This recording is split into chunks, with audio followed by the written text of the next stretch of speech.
Allô, oui, bite Faustin, ça va? Umeze neza? Yo, yego sha, narabonye invitation.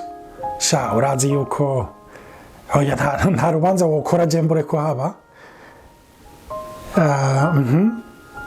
Yo, nzogufasha samedi, samedi fise umwanya kandi je ndashobora no kuza rutaratangura ikintu cyose ugomba yuko no gufasha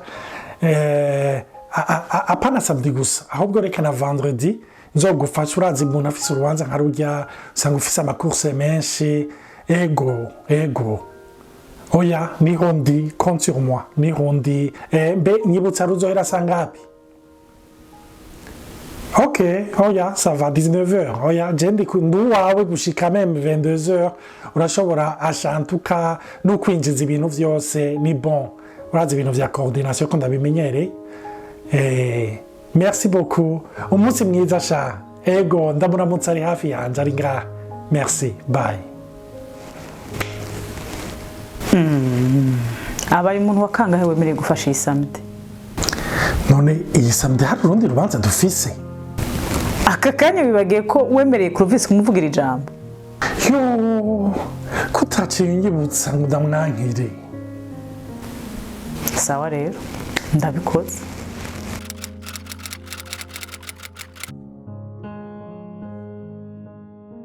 Mwaramutse abandi nabo mwiriwe nizereye ko meze neza aho muherereye hose. Ni Olivier Nathalie. Ego akana gakino gashasha twagize aho turiko turerekana abantu babasanga ingene bateye canke uko bameze n'abantu badakunda kubabaza abandi. Nico gituma uco usanga bemera ibintu vyose mu nyuma ugasanga bibataye mu kibazo. Rimwe na rimwe hari igihe ubaze yuko none hari n'umwesco kuko yama ari kuri inyuma y'abantu.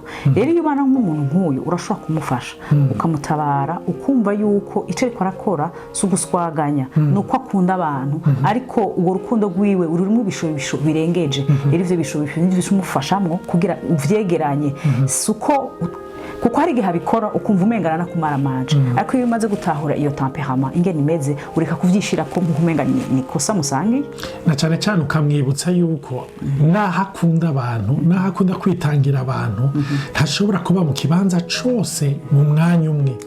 Aho rero hariyo inyigisho twabigize ko nayo turabashiraho lien yayo kugira mushobore kubikurikira. Hariyo n'izindi nyinshi tuvuga kuri ivyo vy'amatemperament murashobora kuja kuri iyo page yacu ya YouTube yitwa Baho Podcast muzobona vyinshi. Imana ibahezagire. Murakoze cyane kwa mwadukurikiye.